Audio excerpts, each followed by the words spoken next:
The word of the Lord came to Jonah, son of Amittai. Arise, go to Nineveh, that great city, and cry out against it, for their wickedness has come up before me. But Jonah rose and fled to Tarshish, trying to escape the presence of the Lord. He went down to Joppa, found a ship heading to Tarshish, paid the fare, and boarded, going as far away from God's calling as he could. But the Lord sent out a great wind upon the sea. A violent storm arose, and the ship threatened to break apart. The sailors were afraid. Each cried out to his God. They threw cargo overboard to lighten the ship. But Jonah had gone below deck and was fast asleep. The captain found him. "What do you mean, sleeper? Arise, call upon your God. Maybe he will save us." The sailors cast lots to find out who was responsible. The lot fell on Jonah. They demanded, "Who are you? What have you done?" Jonah replied, "I am a Hebrew. I fear the Lord, the God of heaven, who made the sea and dry land." The men were terrified. Jonah said, "Pick me up and throw me into the sea, and the storm will stop."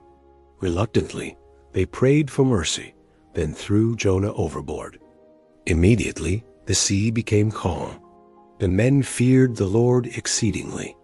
They offered a sacrifice and made vows to him. The Lord had prepared a great fish to swallow Jonah. He was in the belly of the fish 3 days and 3 nights. From the depths, Jonah prayed. "I cried out of my distress to the Lord, and he heard me. Out of the belly of Sheol I cried, and you heard my voice. The waters surrounded me, ... Yet you brought up my life from the pit." Jonah vowed, "Salvation belongs to the Lord." Then the Lord commanded the fish, and it vomited Jonah out onto dry land. The word of the Lord came to Jonah a second time. "Arise, go to Nineveh, that great city, and proclaim the message I give you." This time Jonah obeyed. Nineveh was a massive city 3 days' journey across. Jonah began walking through it, crying out, "Yet 40 days and Nineveh shall be overthrown." The people of Nineveh believed God. They proclaimed a fast and dressed in sackcloth, from the greatest to the least.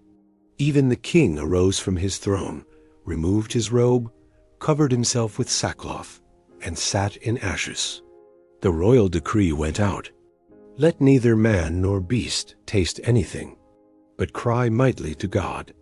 Let everyone turn from his evil way." Who knows? God may turn and relent. When God saw their genuine repentance, he relented from the disaster he had threatened. But Jonah was greatly displeased. He prayed, "Lord, isn't this what I said when I was still in my country? That's why I fled to Tarshish.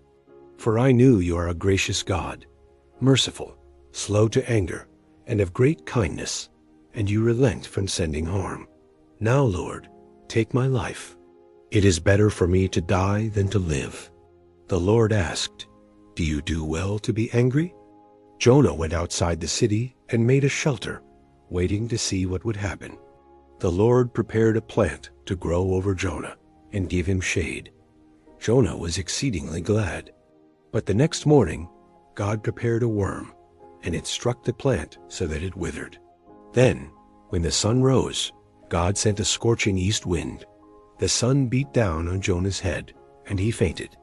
Again Jonah said, "It is better for me to die than to live." God asked, "Do you have a right to be angry about the plant?" Jonah replied, "Yes, angry enough to die." Then the Lord said, "You pity the plant, for which you did not labor. And should I not spare Nineveh, that great city, in which are more than 120,000 persons who do not know their right hand from their left, and also many animals?" And so ends the story of Jonah, a prophet who ran but was pursued by grace. A city on the brink of destruction was saved through repentance, and a God who is merciful ... remained merciful. Salvation belongs to the Lord.